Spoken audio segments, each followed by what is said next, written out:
All right. Hi, everyone. Welcome to AI Plus Careers, our first 2025 edition. I am so excited for today's topic of all things AI education. I'm Diana Gelhaus, a director for economy at the Special Competitive Studies Project. And for those of you who haven't been to an SCSP event before, welcome to the family. We're so excited you're here.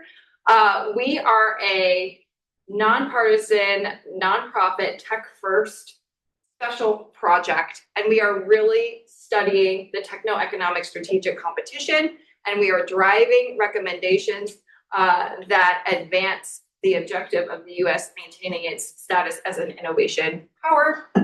Part of that is making sure our workforce is set for success, and a huge part of that is the intersection of national security, technology, and education and workforce issues, and convening people together to have good, productive conversation. That's AI Plus Careers, a place for everyone to come together, ask the hard questions, have tough conversations, and really get into the heart of what do we need to do as a country in terms of big P and little p policy to get our education and workforce development ecosystems where they need to go, and all of the stakeholders that are a part of that.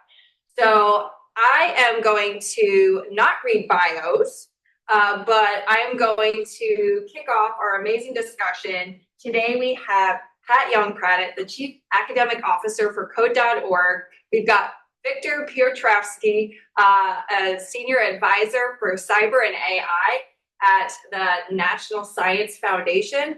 I've had the privilege of working with you both for several years now and have followed along on the amazing work and impact you've had for AI education, a true service to the country.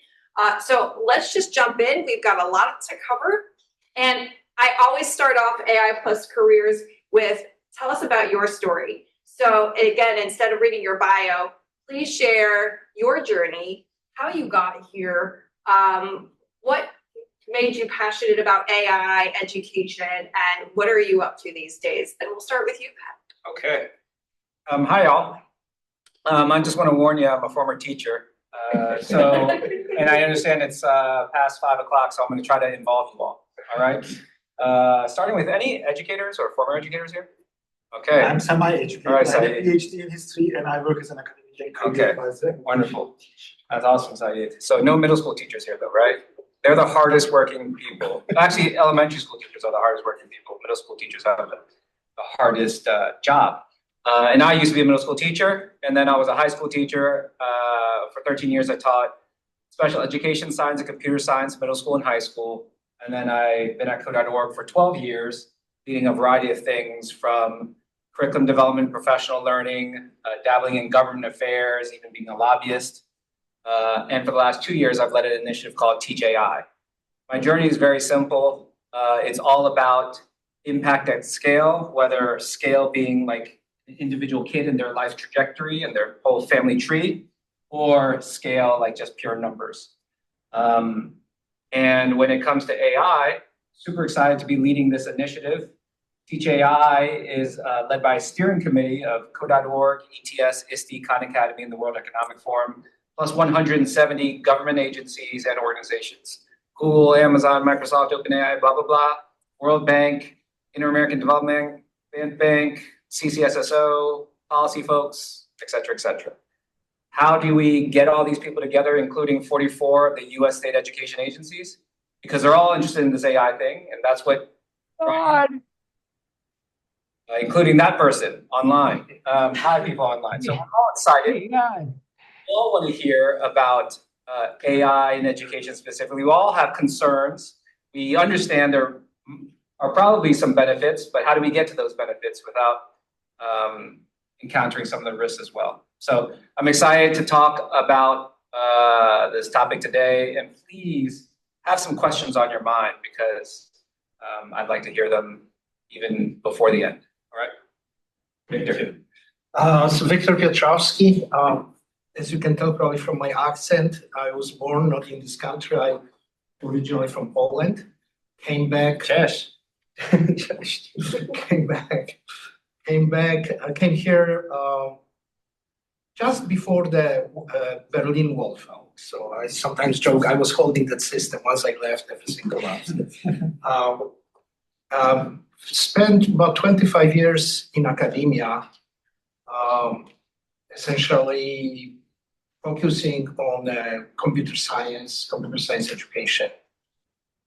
Now, in terms of connection with AI, I'm old enough to see the previous winters and summers of AI, because as you know, everything started in 1950s, right? But what we've seen in the last 2 years is what we call the third summer.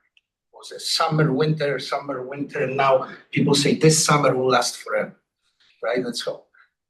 So my first interest in AI was unfortunately towards the end of the second summer when the winter was coming. And so I had maybe a year and a half engagement, tried to do some research, did some graduate level classes, but then the winter came and I abandoned.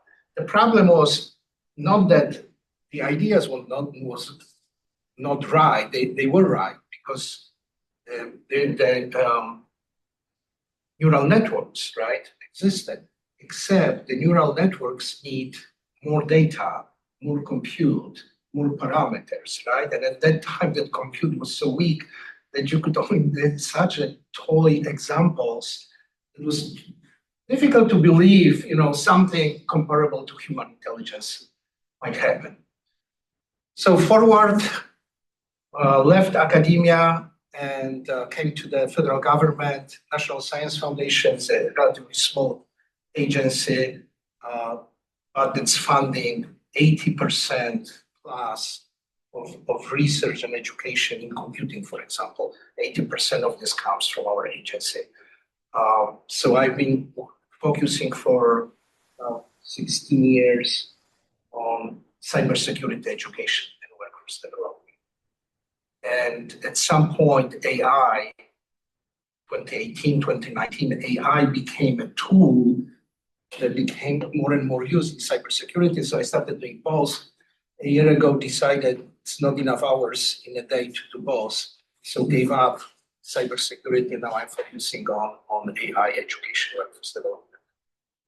Fantastic. So as you point out, this is a subject that's really rapidly evolving. AI as a technology is advancing rapidly, and the intersectionality with education is evolving pretty considerably, even since just over the last 4 or 5 years. One more icebreaker opening question. How do you see, what is AI education to you, and how has it evolved, and how do you think it will evolve into 2025? We'll start back. In 2018, a number of university academics, K-12 people got together to create the first AI for K-12 framework. This was in concert with the Computer Science Teachers Association and was NSF funded. And that envisioned what every student needs to know across the K-12 continuum as if AI was a K-12 subject, like science, math, etc. Quite a robust framework with 5 big ideas. And the creators of it are actually working on a revision of it, given all this generative AI, which they hadn't really fully considered in creating their initial framework. And back then, AI was really focused on, when we talked about AI in education, it was mainly focused on like AI, the technology, like understanding it like as if it was a computer science discipline. There was a little bit about ethical and social impacts. Fast forward to now, because of ChatGPT, people really see it as a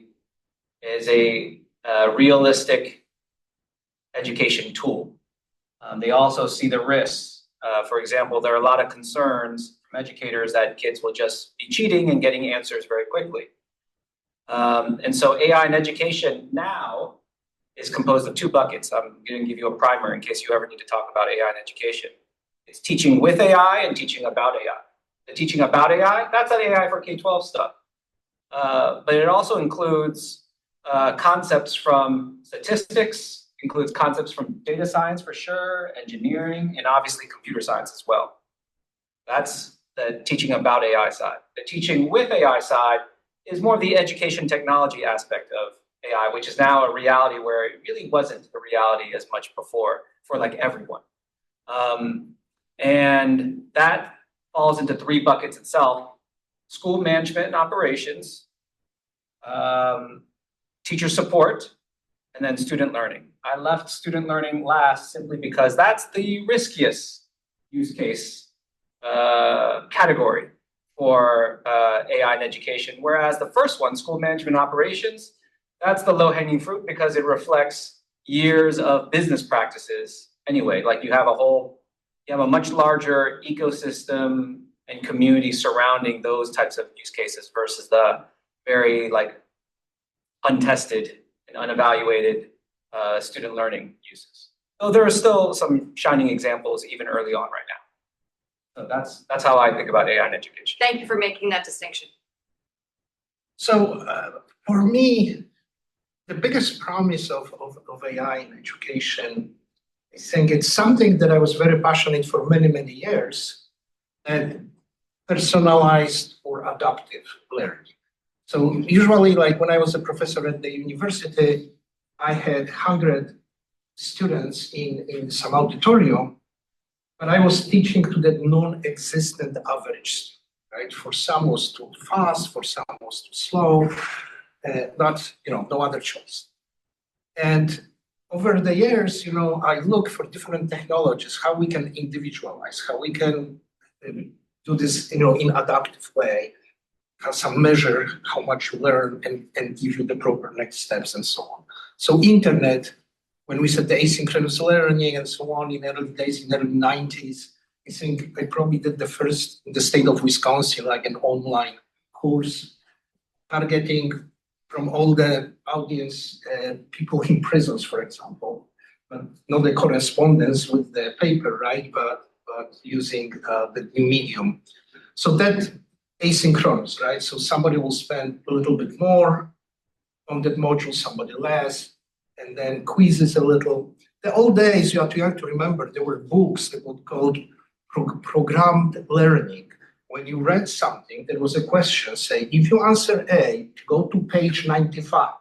If you answer B, go to page 60, and so on. That was, early paper way of this. Now with AI, we are almost there. And AI, in the agentic way, right? It can have a specialized agent that can observe, can be, first, it may be expensive to develop it, but then we can for free make a billion copies of this, right? So once we have that agent, we can have an agent that can observe verbal and non-verbal in many different ways, can augment the teacher and can customize specific learning objectives and the pace and so on for the students. So that's what I hope for me is that having this adaptive learning and teaching coming to a real reality of AI.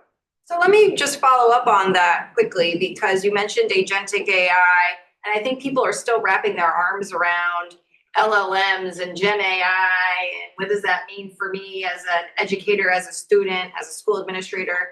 NSF is doing a lot and has done a lot in STEM education, cyber education, as you mentioned, and now AI education. Can you talk a little bit about some of the initiatives that NSF is leading or funding to advance these conversations across American schools? Right. So you're absolutely right. We've been funding STEM education, from the very beginning. To some extent, the reason that NSF was created in the 1950s, we are approaching 75th anniversary this year. The NSF was created was to create a program called Graduate Research Fellowship to have more PhD level. So also learning, at the graduate level. That was the first and only program for several years. In terms what we do with AI, first, the joke is currently when we have a merit review, when we have a panel reviewing proposals, the joke is that, is there any proposal that does not mention AI, right? So that means, every proposal, we receive 50,000 proposals, entire, in research and education, and it's difficult to find a proposal that somehow would not mention AI. I'm not saying that all they are truly using AI, but the buzzword is, your chances for funding, you have to show. I'm transformative, right? I'm current. Is transformative the new innovative? Yes. Okay. Yes. So AI essentially is showing up in every program, whether solicitation asks for proposal using AI or not, they are coming. And on the top of this, let me mention just a couple of big initiatives that NSF is involved in. So the first one is AI institutes. So that this is a very, very high level investment in the range, I forgot what it is, I think in the range of $100 million, right? So each institute. And we have currently about 27 of them. And then they are funded, led by NSF, but co-funded by other agencies and also a private sector. 5 of those 20, they are in astronomy, they are in agriculture, in every area, when we look vertically, right, what AI can do in agriculture, in geoscience, so cybersecurity. 5 of them are in education. So that's a relatively high percentage, right? Out of 27, 5 focus on education. And this kind of things, exactly, creating agents, also theoretically, different theory of mind, human-machine interactions, all those things that this is not just technology, right? There's a lot of socio-technical things, psychological things, how we treat the machines and so on, how we operate, but having an equally intellectual machine, right? What will be the dynamics of the relationship? So all those things we have in those AI institutes. So they are creating these are long-term 10-year projects and then develop different software, different assistants, education assistants, so on, so on. The second one I would like to mention is about democratizing access. You hear about those large language models, and then, okay, so can we train it or can we customize or fine-tune, as the technical term is? So I need some kind of infrastructure, and those GPUs, very expensive and difficult to get graphical processing units that crank, that's what we call compute.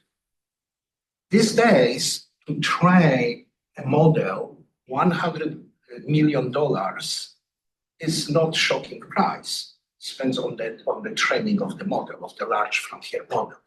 So the question was, how a typical university can afford $100 million just to train the model or even build the infrastructure? In 12 years ago, in 2012, 90% of models were at universities. That was a research topic. 10% were in the industry. Now, 12 years later, it's just almost. Only 10% of models are developed at universities because of. So at NSF, we are in the pilot mode because it's pretty expensive. So it's just a pilot, but it's a partnership, several agencies, many leading private companies to create something what we call National AI Research Resource. It includes also a classroom component. That means we hope that it will be scalable to the extent that will democratize access, right? That the schools, school districts or universities will be able to use an infrastructure for free or some very minimum payment. And well, let me stop here. No, there's a lot there. And I actually want to pull on a thread that you mentioned a lot, but the role of public-private partnerships in accelerating AI education, that's not only true at the post-secondary level, but also at the K-12 level. And I would love to hear your thoughts on, maybe you can share a little bit about Teach AI as a consortium and the role of public-private partnerships in trying to advance AI education at that K-12 level. Yeah. Get a temperature read on my colleagues here. So I'm gonna talk about public-private partnerships. I'm gonna talk about TJI. What specifically do you all want to hear? Because there's lots of what I could talk about. Maybe one of you are interested. How do these coalitions come about? Because I want to create one day around some XYZ idea. Maybe you're interested in the challenges once you've already created it. Like, how do you the nitty gritty of like, are there MOUs? How do you deal with membership? Maybe you just want high level, like, so how do you ensure that you actually do stuff and it's not just people networking with one another, right? Help me out. I'd love to hear how you make it sustainable. Okay. How sustainable? Okay, wonderful. Here. I also have an accent. I'm from Switzerland, and I work for the Swiss Embassy. So I understand, I recognize it's an American conversation, but we're trying to integrate these things also in the ministry and educate not just the youth, but also the other generation. And my question is really, what's the end goal? Because I'm keeping Great you question. mentioned AI shell everywhere. I'm just wondering, what things should we bring AI in it, or what could just be a conversation like in this room? And how do we decide which partnership to go with? Coming from Europe, there is a big, say that, a few cliche about doing partnerships, with a big corporation in education. I remember this school material distributed by, big corporation, Coca-Cola, and product placement at a very early age. And so that's really one thing with my government hat where Yes. we're a little bit, so. Yeah, so actually, let me start off with TJI is global. I mentioned government agencies. There are 70 government agencies, 27 of which are ministries of education from around the world, including Chile to Uruguay to Thailand to wherever. It's like actually it's quite a mishmash. You can go on the website. And so Switzerland is certainly invited to the party. TJI, and so Code.org is a nonprofit founded in the US, and it has global influence. And it does things a little differently than most nonprofits that just like create something or train teachers in the education space. We also do a lot of like thought leadership and systems change work. That might even include like advocacy and policy work and lobbying at the government level, both federal and state in the US. And part of that is like TJI, which is a thought leadership initiative founded by Code.org in concert with 4 other organizations, including the World Economic Forum. That's the other global aspect of this work. But also like Khan Academy, the International Society for Technology and Education, and even ETS, the world's largest assessment company. And so how do we, and like I said, there are a number of other organizations, and there are academics and researchers like Diana. So how do we keep this sustainable? Okay, I'll start off, let's see, I'm not gonna talk about funding because that's always an answer. And I can talk about nonprofit funding and how you fund things like this. I think it's more about sustainability is more about like keeping these people aligned and interested in all that. And so one secret is that you don't just hold meetings where people hear about updates. It's not a coalition where you just hear policy updates or other updates, right? People are actually involved in the projects themselves. So companies will actually designate a liaison or multiple liaisons for different projects we have going on, and they're involved in it at a pretty deep level. So that's engagement. I'll say another thing, ultimately, it's like value for the members. And these members don't sign even MOUs. They don't even contribute a logo unless they want to, and that's only per project. So another way to keep it sustainable is to achieve actual outcomes. So again, it's not just a networking part. For example, early on, it was a Wild West in schools. It still is mostly. But no state education agencies were saying anything about AI in education. And starting in August 2023, the first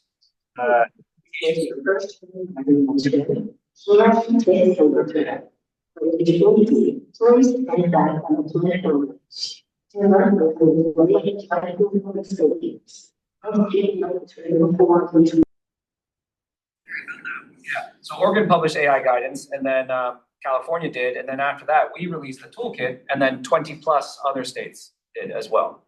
And so that's an actual outcome. And then there are other policy outcomes, and then there's this AI literacy framework that we're working on as well. But I'll stop there with sustainability. In terms of the end goal, Pierre, the end goal, the mission is very simple. It's to utilize this AI moment to transform education.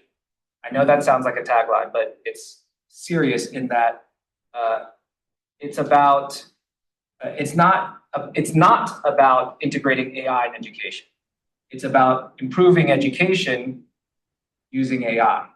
And in many cases, it's also about identifying risks so you don't use AI for certain things. Yeah. Aspects as well. So that's the end goal, and it could even mean just turbocharging an existing reform using AI. For example, competency-based education. One of the NSF institutes that Victor talked about is looking at assessing non-cognitive skills using AI. So skills that were hard to assess before, persistence, resilience, and collaboration, the Invite AI Institute. So, these are things that we've cared about for a long time, but, let's just try to use AI to turbocharge these types of things. So I actually have gotten a whole bunch of questions online about public-private partnerships. So let's come back to those, because I definitely want to cover a few more topics before we turn back over to more audience Q&A. So these are great questions that you all are submitting online. Keep them coming. Thank you. We will circle back to that. I want to talk about, because you had mentioned up front the two-prong here of AI education, and that is the idea of subject matter, that's AI education, the content, whether it's as its own course or multidisciplinary. And then you've got AI as an educational tool. I'd love to hear both of your thoughts in terms of what you see in the future of, is the classroom finally going to be flipped? How can AI, is it really just more of the same ed tech where we have customized learning opportunities if classrooms and teachers choose to use them? What do you see as the future of the education experience, particularly for K-12? But if you think post-secondary fits in here, please share. We can start with Victor. Well, I actually had the conversation with somebody this morning when we were thinking, what is the purpose of education if whatever we recently hear that by 27 we might have those agents that will be exceeding say Nobel Prize winners' knowledge in several STEM areas, right? So we think if you have that kind of knowledge in the box at any given time accessible to you, what is the purpose of education, right? It's like fundamental. I'm again from old generation when quite often when I was in elementary school, we had to memorize, right? And so it was good that thing was abandoned, right? Because at some point, memorizing facts that don't make any sense if they're one click away from facts, right? But if the knowledge, knowledge is condensed now and in that large language model, right? You put the question and go through those billions of parameters, and at the end you get mostly correct answers, sometimes a few hallucinations, right? So what is the now objective of education, right? That human will have that partner that can have a lot of those things in. So how much obviously things that come to mind is some foundational things, to understand things. critical thinking, right? So to use the proper use of that tool. But I think within few years, we have to rethink, the entire process. The same way as we abandoned memorizing and teaching facts several years ago, now we have to think, what kind of knowledge has to be acquired by students, and what part of it can be just provided by this intelligent assistance. By the way, you know that in the first week of January is that big show in Las Vegas, right? That all the tech companies show, hey, that's what is going to happen this year. So NVIDIA put something that reminded me, 1980s when Apple put, a personal computer on your desk, right? And how it changed the way we work or the way we learn. So NVIDIA last week showed us $3,000, was not super expensive. It is called Digits. Is an AI supercomputer on your desk. So essentially, think instead of Intel inside, it's AI inside or large language model inside, right? That for $3,000 you can have a personal, you can put your own large language model. So I'm really, I don't have an answer. I have a lot of questions, but I don't have an answer. I'm pretty sure in a very short time we will rethink, what kind of, what are the outcomes of the teaching learning process, right? What we expect from the end product, what the student is capable to do. Can I just ask something? Yeah. Excuse me. Is this that the skills that are relevant to the workforce are changing because AI technology is doing some of this task? Or is that the new technology allows to teach new skill to the pupils? This is something I didn't understand in the, Well, like it's a maybe philosophical question, but even if an AI could do anything a human being can do, there's still intrinsic value in education. And that's where yes, I'm exactly. not sure to have understood. No, I absolutely agree. Except that we have to rethink, because maybe some things that we're spending a lot of time are not needed. Like I spent a semester learning techniques of integration. Tell me, very, very, very technical. I spent the entire semester many years ago what substitute to use to integrate a tricky function. That is kind of like right now, people will laugh at this because you can ask the device, hey, integrate me that function. So I shouldn't be wasting a semester on that specific techniques, right? Higher level. I just need to integrate that function to achieve something, and that's what I should understand on a higher level. Does it make sense? Yes, thank you very much. There are so many angles. I'm gonna need some direction from you all as well. So I could talk about the future, short-term, long-term, and give you like very real things happening, both short-term and extrapolating towards the future.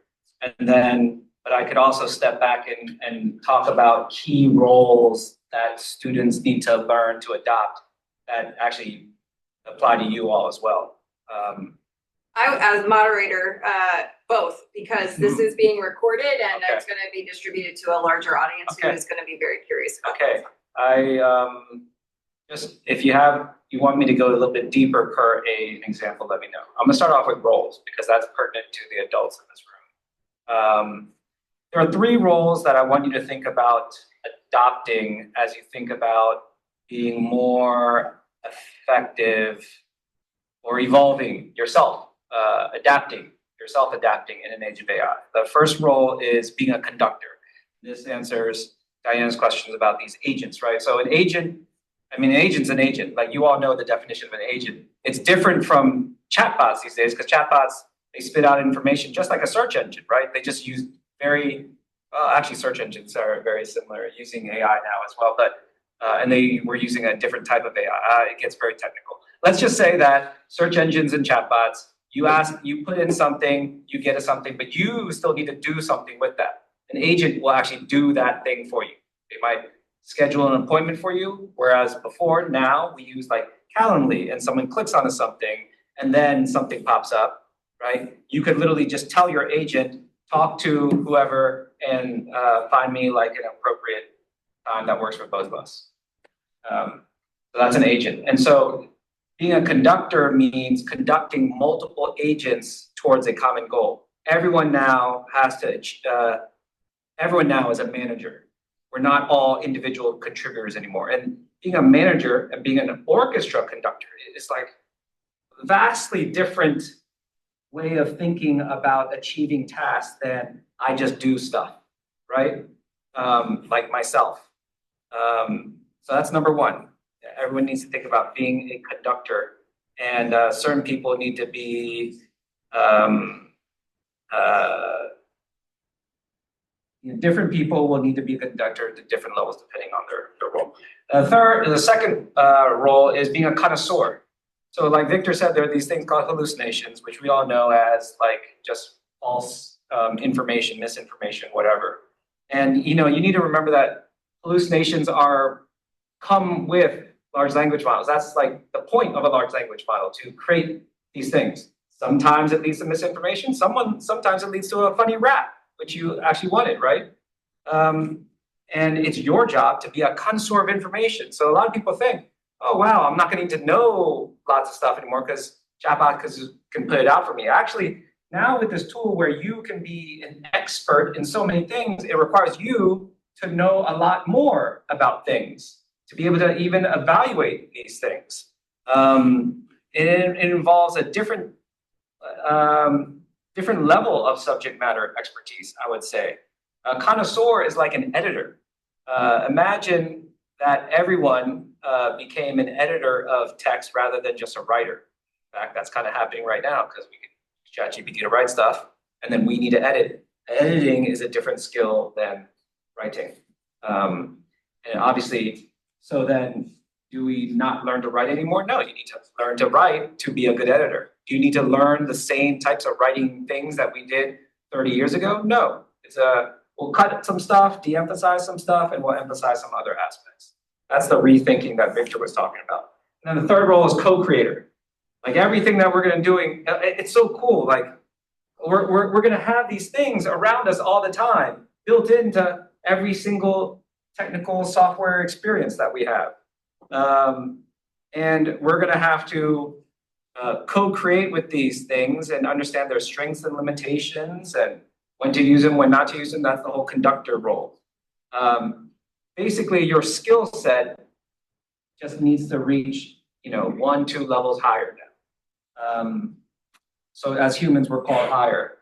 I was talking to a web developer yesterday, and I said, "Wow, are you worried about ChatGPT and the fact that lots of people can just develop their own websites now? It's quite good at pumping out HTML and CSS." And he said, "No, because I've evolved to consulting on strategy and not just pumping out websites for people. In fact, I'm empowering my customers to create their own websites, but they still need me to help them with the strategy part. And right now, ChatGPT is not doing that for them." That makes a lot of sense. As for uses, I'll go through this very quickly. Short term for teacher support is simple, like things like lesson plans, paperwork, emails. Teachers are already using it en masse. For student learning, like just 24/7 access to a tutor-like experience. Super useful. Kids are using it all the time to learn how to integrate functions or do other things. The risk, obviously, is that they just ask it to do stuff for them and then they don't go through the learning process. But by the way, AI is actually good for leading people through a learning process as well, asking it questions and prompts. You just have to decide to use it that way. And then school management operations, data analysis. School systems are sitting on tons and tons of data. They don't know what to do with it. Same thing as business, right? And so it can sift through that data, make connections amongst data points, and provide actual recommendations as well. This is something known as a challenge, and people have been working on this technically, but with AI, it's just so much faster. The significant thing with AI is that districts and school systems are almost becoming companies in and of themselves, because now they don't have to necessarily rely on an external vendor to do it. With these tools, they can kind of create their own localized system. And And so those are, yeah, three examples of the very, it's the future, it's the present for some systems, it's the future for all systems. Let's actually, before we, two more topics before we open it up. Let's do a little p, big P policy question. So little p is that so much of our education ecosystem it operates at the state and local level, as you both know. What do you see the state of play being in terms of school districts across the country's ability to leverage AI in the classroom and their willingness to do so? Where do you see gaps, and what advice do you give to school districts who are trying to embark on an AI education journey? And I'll start back with you, Pat. Okay, I'm gonna turn you all into AI consultants. There are a lot of these, by the way, a whole lot of these. As you know, if AI is this global learning opportunity, there will be people to fill in that role and make a buck, right? To answer that question, if you were to answer that question for anyone, even a business, like, what's my first step? It's organizational learning. So it's you all as leaders in your system getting together and just basically doing a learn, show, and tell. Pick a tool, bring a real use case to it, treat it like an intern, and work through a variety of scenarios with it to kind of learn its strengths and limitations, its what it's good at, what it can't handle right now, share it with other people, lessons learned, and then from there, start thinking about what policies you might want to put forth and all that. Because right now, people are reading like principles documents and things like that and thinking that they're ready to do something without diving into it themselves. And it's just not like it is a very non-traditional software experience for most people. And so they just need to do that first. And I call it organizational learning because it's like a as a body, you're learning together. You're sharing with one another. It's a very motivating thing, and it often bubbles up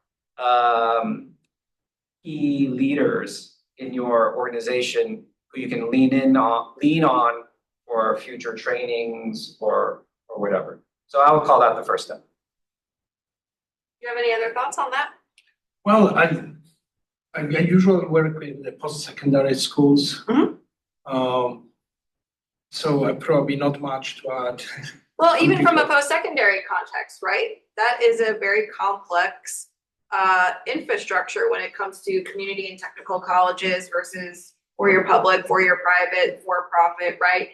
And NSF does a lot of work trying to advance AI education, even at the post-secondary level. So if you have thoughts on how you guys are encouraging higher education institutions to get on the AI train. Okay, so the first, looking from the endpoint, from the workforce, right? So if you look from the workforce, we look at we will need AI professionals, AI enablers, and AI-ready workforce, right? So that's like different layers, right? In terms of AI professionals, our system is very dependent on students that we import from other countries, especially from China. So if you look, for example, at 20%, the most talented researchers in AI, more than 50% of them received undergraduate degree in China and then graduate degree here. So, for example, with the geopolitical tensions, if suddenly that flow is cut off, right?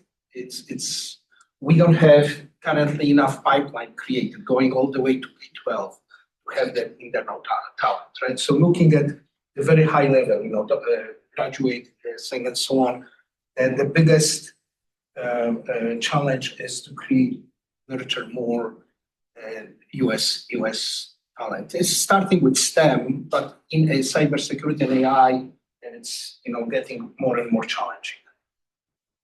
In terms of AI-ready workforce, then obviously we have to think about reskilling, right? That learning, as we say, from K to gray, right? So essentially, this is live learning, and I believe with AI that will be even more obvious that learning will be a lifelong process and it will be somehow modularized with the help of those AI assistants. But AI will accelerate changes, right?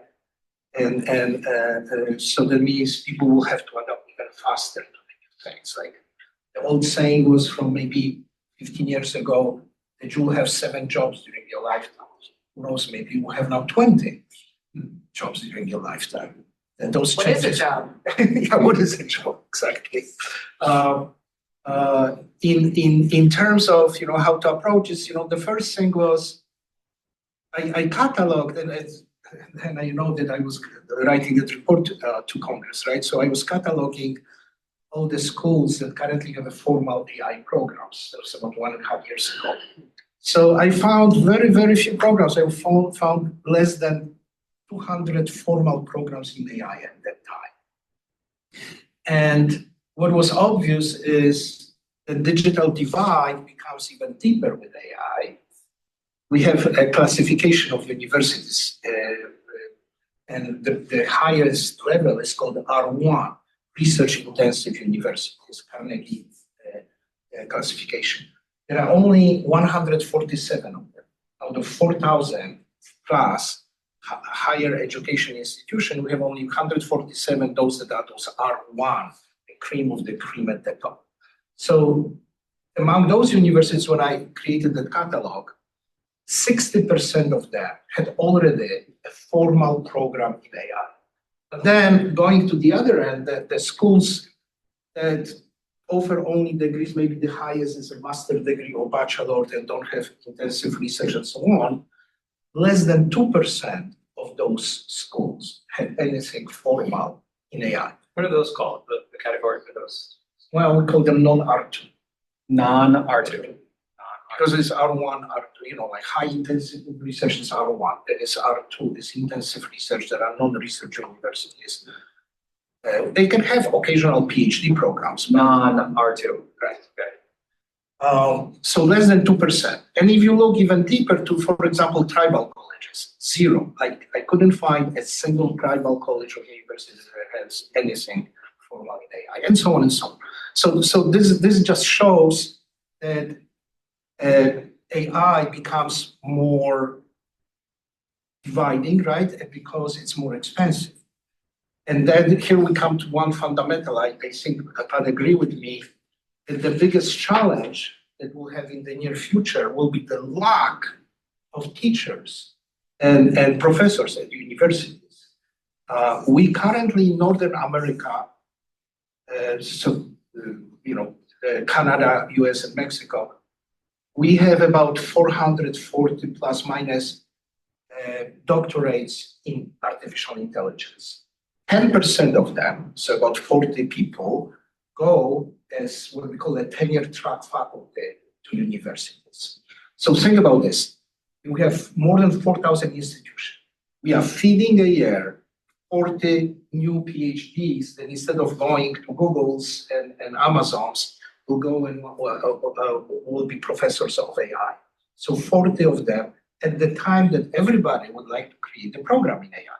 So this, in my opinion, will be the largest bottleneck to expanding, to scaling things up. And for schools, probably the same. How long will it take? We've been doing computer science for all and so on for many years, so we have some inroads. But now repeating this in AI, right? It will be very challenging. I would say that you can peel that right back to K-12 as you talk about the talent pipeline and rethinking the credential model, right? And having more entry and exit points for AI and AI adjacent careers. You've got that top tier. I have good news about the credential. Yeah, go ahead. Actually. So I was talking about taking existing ideas that people have been working on, but turbocharging them with AI. Well, credentialing will get turbocharged. And what's going to happen is that with credentialing, with assuming structured data, we might see, I don't think any of us probably have either been evaluated through credentials and not our degrees, or evaluated other people. But we might start seeing the first of that like actually happening and start to take a foothold. That would be kind of cool. That would be really exciting. I think Yeah. there's been some momentum for a while, Yeah. and now we finally have the blocks in place. I'm gonna ask one more question. I have way more, but please get your questions ready, and I've just left the chat now Can I as share well. one more thing, Diane? Yeah, please. A future thing, because I realize I focus on the short-term future, like more sci-fi-ish, but really not sci-fi because it's totally happening in small pockets. Imagine like a kid who's in an online system. Lots of kids are learning online, even when they're in schools right now. And imagine an agent that knows the kid's strengths and weaknesses. And when that kid goes from 4th grade to 5th grade, that agent will tell the teacher. Teacher could just get a report, paragraph, strengths and weaknesses, ask for that, or ask for 3 pages, whatever, because it's an AI, it can just pump out stuff about the kid's strengths and weaknesses across subjects and where they're at. That's a very important thing in elementary school when you're teaching a whole variety of subjects and you're teaching 20 very different kids. These are like these little things that will totally like blow educators' minds, because usually when a kid comes, if there's any articulation, it's the 5th grade teachers meeting up with the 4th grade teachers and going through the 100 kids one by one, say, oh, this kid, does this well, does that well. It's this long process if it happens. So imagine that type of scenario. That's a great use of AI. Yes. Let me ask one more question that ties back to this, and then we're going to open it up, because I want to make sure we get to the big P question, which you've both already touched on, and that is, the federal workforce policy. It's always if you were king or queen for the day. And there was a really great report that just came out, the bipartisan House Task Force report on artificial intelligence, which I believe, Pat, you testified for the committee putting that report together. And there are so many good recommendations in there. It's how do you prioritize and pick and choose? And so I'm going to put this question to both of you for what can our legislators do to help advance AI education in this country, K-12 and post-secondary? And I'll start with you, Victor. Okay, so yes, that was a very interesting National Academy's report, Future of Work, that was released in December. And it was a follow-up to, I think, 2015 or maybe 2017 report. And so this was a second report that came out on this topic. This was the National Academy of Sciences report on AI and the future of work, also a recent report with a lot of good recommendations. Yeah. And so what is interesting, they have several recommendations, but they are very careful. Essentially, a lot of recommendations are saying it's so unknown, those margins where the AI can lead us. It's so that essentially they are, in some sense, very conservative. They say monitors the situation and adapt. They don't have a very definite, do this or this or this. The couple of things that they are focusing is on productivity and societal. Because think about this, if we can create and then make a copy of 100 million intelligent entities, does it mean that we created 100 million workforce, people, like additional people? Suddenly the birth rate is, I'm not point something promille, but it's like 50%, that we have now 100 million people more producing. Well, that will not be a human, right? But will produce something, right? So, or, the productivity suddenly goes up. So what does that mean? Is this productivity gains how they are going to be distributed, right? That means half of the other people that are less productive and need to sleep and eat will not be needed, right? And we'll have huge unemployment. Or will we all work only 3 days a week and will be paid for 5? Because the productivity with this agent that we are using goes, so it just opens, so many things, universal income, discussions and so on.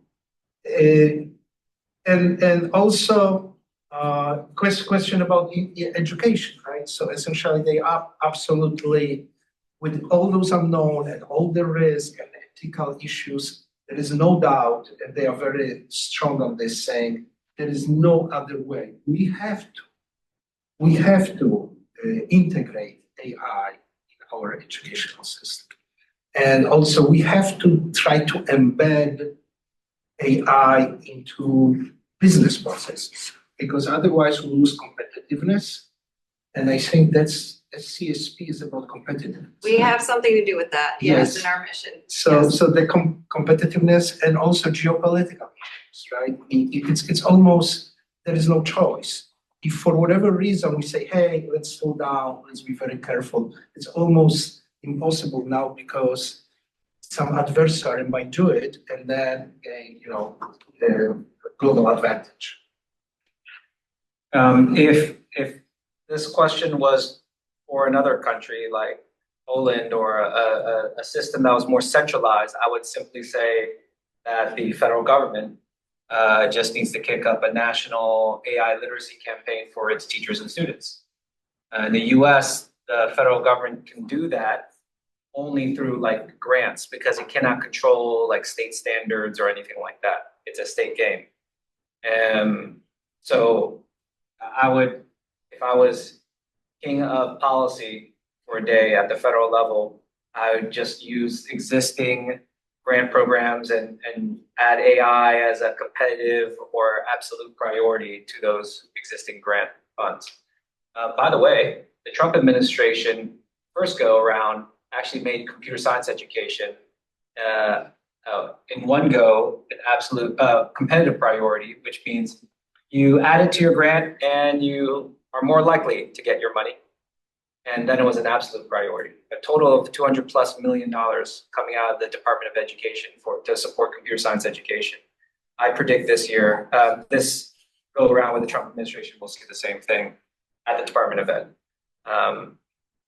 For that report, I would say if you know about an area, because there's like 20 different areas covered in the report, don't read your area, because more than likely it's going to be stuff that you mostly know if you're an expert in that area. Read the other stuff just to learn about what's going on.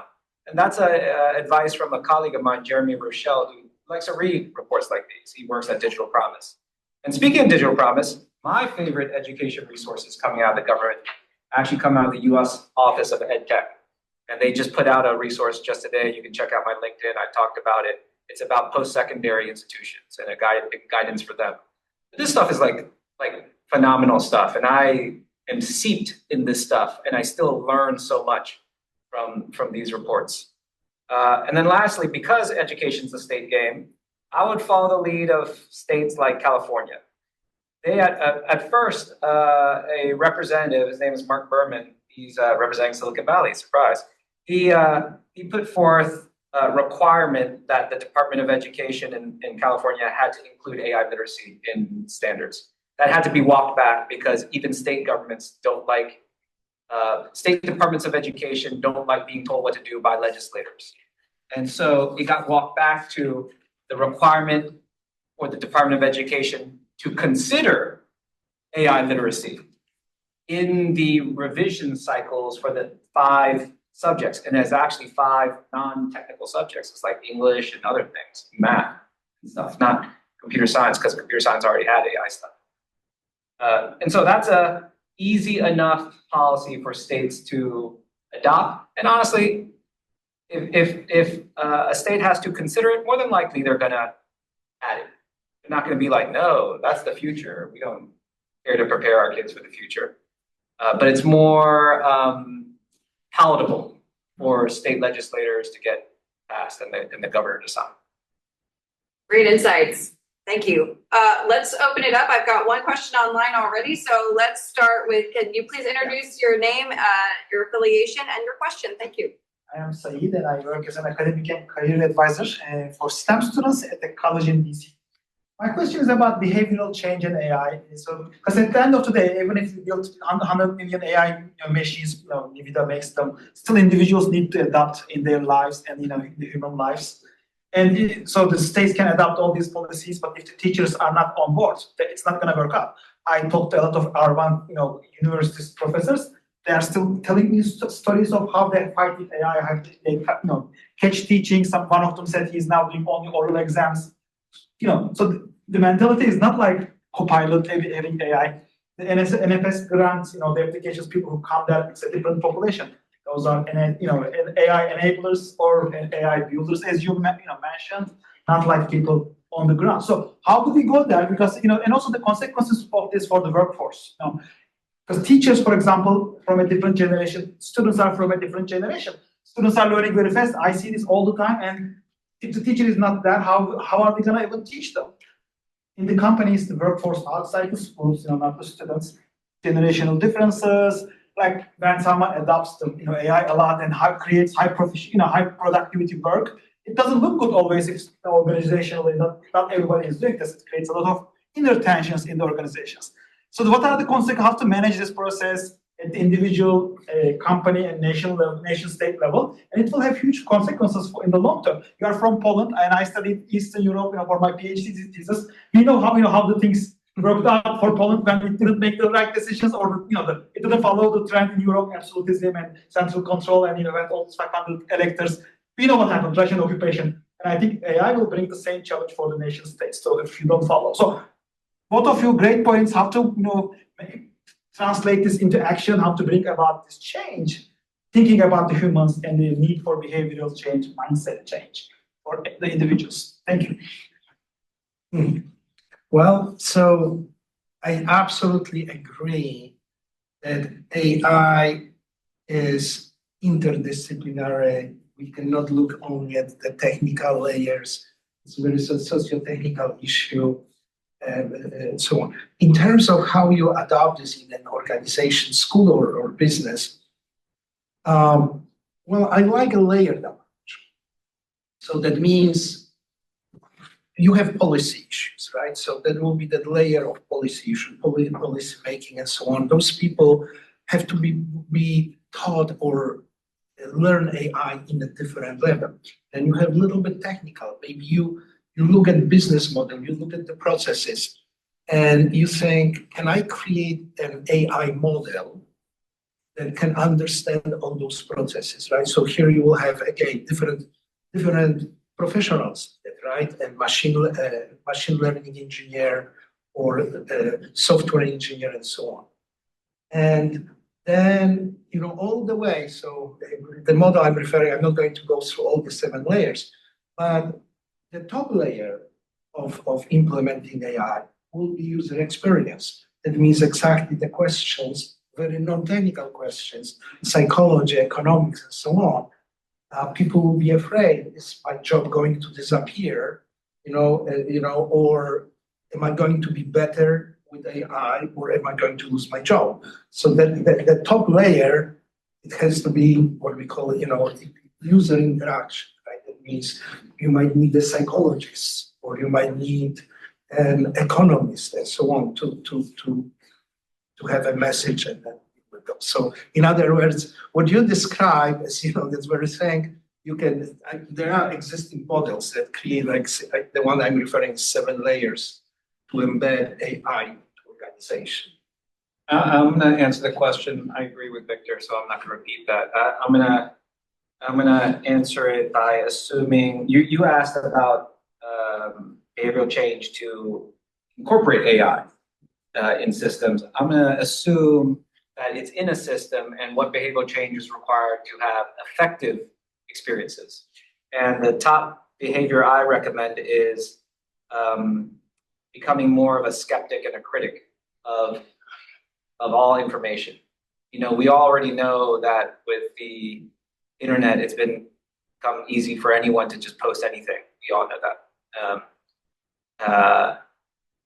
Research shows that adults and kids are more likely to believe something coming out of a machine, especially kids. And the content coming out of AI, as you know, generative AI, is much more realistic than it's ever been before. And so it requires us to be more skeptical and learn how to critique things, learn basically media literacy skills and digital literacy skills. The second thought I will say, and I'm not so sure about this because I just came up with it, is I think if we're going to be effective co-creators with AI or effective collaborators, we as humans need to be a little bit more humble about our role. You will hear this thing with AI in AI circles, the idea of keeping humans in the loop.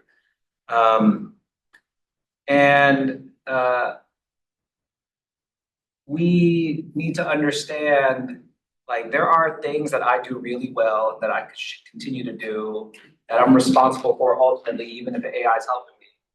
But there are things that I need to just readily give up and understand that AI will probably do this better, and I need to evolve with it. And that behavioral change is people just adopting more humility per the, like, what they're good at, what they're not good at. More self-awareness. There you go. Yeah. Oh, always good. Well, we'll come back. I got these two, but I want to go to Janine. Are you able to come off mute and share your question and also introduce yourself? Sure. Yeah, thanks, Diana. My name's Janine Navarro, and I'm in career services at the University of Maryland. So I'm looking at this topic from the perspective of students wanting to be competitive in their job search. And so my question is sort of in two parts. One is, what do you think organizations will be looking at as sort of a threshold ability in AI for a wide range of jobs? And what do you think those orgs will be doing or are doing to create a continuous learning environment among their workforce? So kind of what students will be expected in their AI skills coming into a job, and then what opportunities will organizations be creating for this continuous learning that's needed as Gen AI evolves? Well, so I did actually a little survey that was not so general as your question. It was focusing on students from the program called Scholarship for Service that are coming to the government. So I surveyed them twice now, 1 year apart, asking how much exposure you had to AI at university and how much expectation was at your agency when you started working. Did you know something about AI and how much help they gave you? So they, at least, from my surveys, the specific population and federal government as a workplace didn't look good. In other words, students didn't get much, were expected to essentially understand some AI concept because they are embedded in some things in federal agencies, and was not a lot of dedicated, skilling or students. So definitely what you are asking is happening, that the students are not necessarily prepared and not necessarily somebody is helping them. So in reality, as of today, with my experiences, that a lot of people just have to learn by themselves. It will change. The upskilling will become probably more common at agencies or businesses. But right now, I would recommend to those students that they jump on a free Coursera course or something like this and get some. Yeah, I think this is a meeting that's going on right now. Yeah, they probably have. Yeah, as a former scholarship for service student, I will agree with that assessment 100%. It is very much desert. And you are lucky for whatever oasis you find. Yep. My take on skills is that we're really early on right now. So figuring out what those skills are. I mean, their major workforce organizations are creating those skills frameworks right now.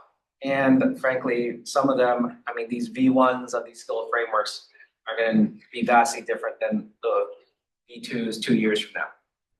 Very early. Take a Coursera course. Most companies I'm seeing are approaching it like it's the new Microsoft Office suite or Google suite.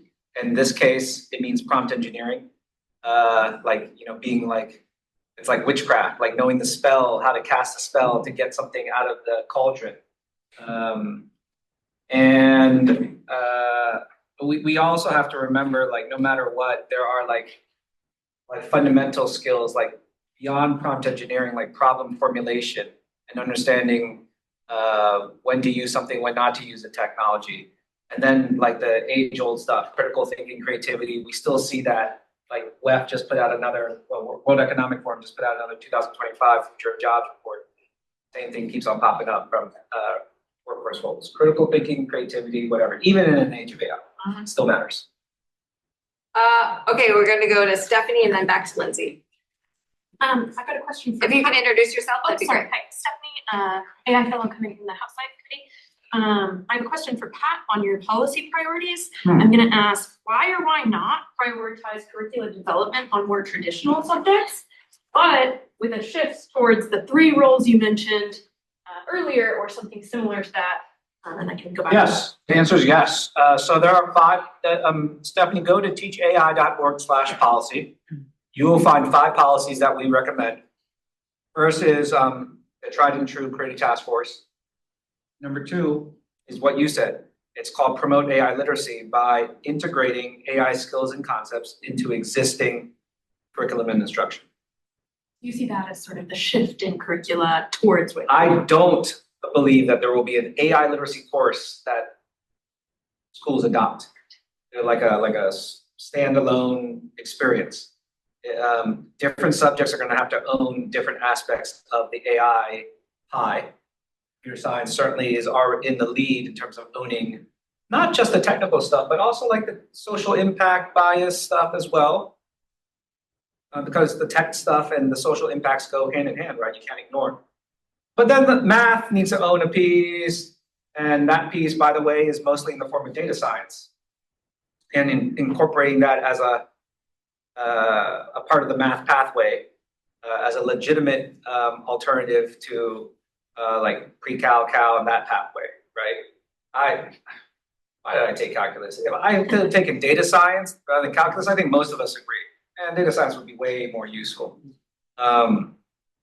So yes, Stephanie, yes. Yeah. Great question. Lindsay, I think we'll leave you with the final question. Sure, so no pressure. No pressure. My name is Lindsay Bastis. I'm a journalist covering AI and tech. My question for both of you is, what will education look like from the student's perspective?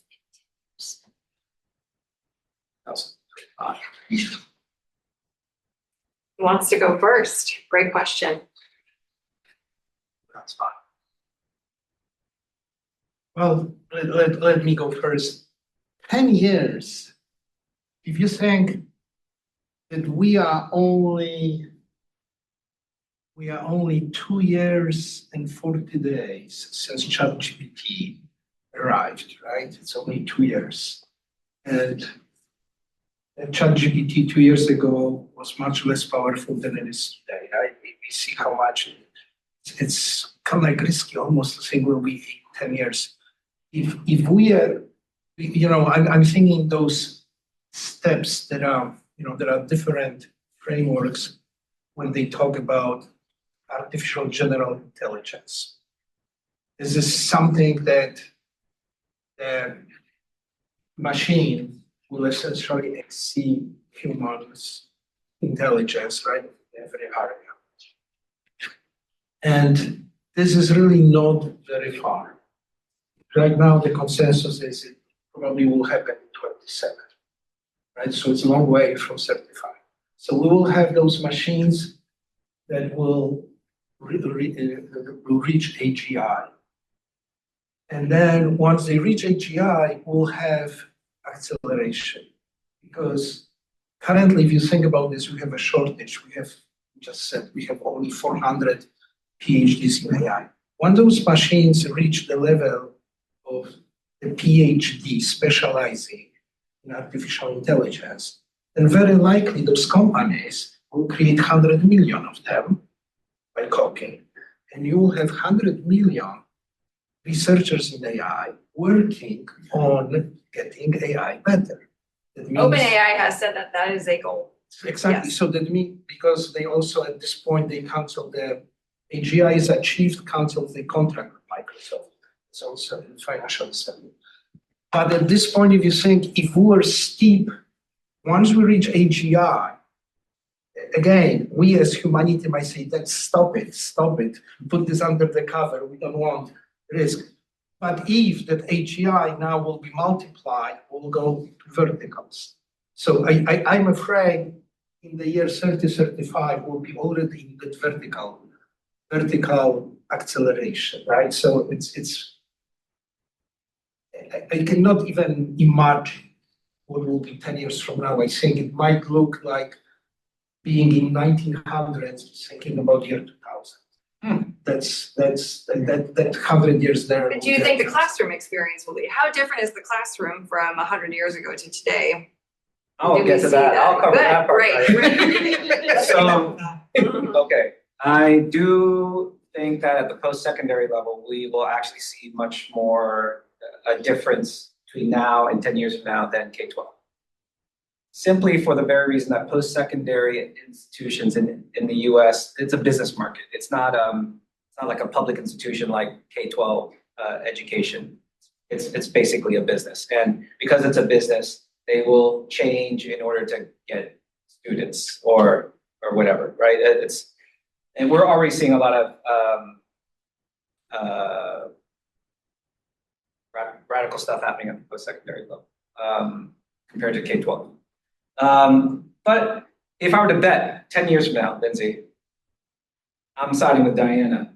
I don't think much is going to change because there's no like real impetus there would be no impetus other than like families and society putting pressure on education. And of those, families the most, like parents raising an uproar.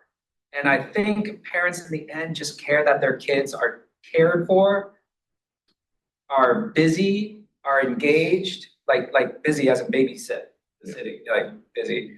Like they're not getting in trouble, they're happy, but like, yes, they care about, many care about their kids being prepared for the future, but I don't know if there's going to be enough of an uproar for K-12 to change en masse. There will be more variance in K-12, meaning that there will be school systems that are very on top of it, and that'll be like the cream rising to the top. The cream will rise higher to the top now compared to the mass of people who just really don't need to change and won't change. I was talking to a guy who used to work in the government, who would be the same person who would be advocating for AI in education as a thought leader. And he decided to move back into the school system to be an assistant superintendent. I asked him, what do you think about this AI stuff? Because you'd be the guy who'd be writing reports and being funded by the NSF to do all this stuff. He said, hey, Pat, look, in reality, I don't have an AI problem. There are 10 other problems I have as an assistant superintendent. And so until I have an AI problem, I'm not going to do anything about it. And this is a guy who's super innovative. So I'm a betting person. I would say 10 years from now, a little bit more variance, a little bit more innovation. But by and large, because education doesn't have to change, even if society changed and workforce changed, education would still be pretty much the same. We survived. Hey, here's proof. They're the same after COVID, right? COVID was pretty radical, if you think about it, right? It went back to the exact same thing. Sounds like a role for big P and little p and everyone in the ecosystem if we're truly going to see back to that word transformation. Okay, thank you so much for these incredible insights and for sharing your expertise and perspective. Please join me in a round of applause. And thanks to everyone for joining us online for AI Plus Careers. We'll be back in February, so stay tuned online for more announcements, and we will look forward to seeing you soon. So thanks everyone for joining us. I'm going to end. By the way, Teach AI was created to make sure that as much of that future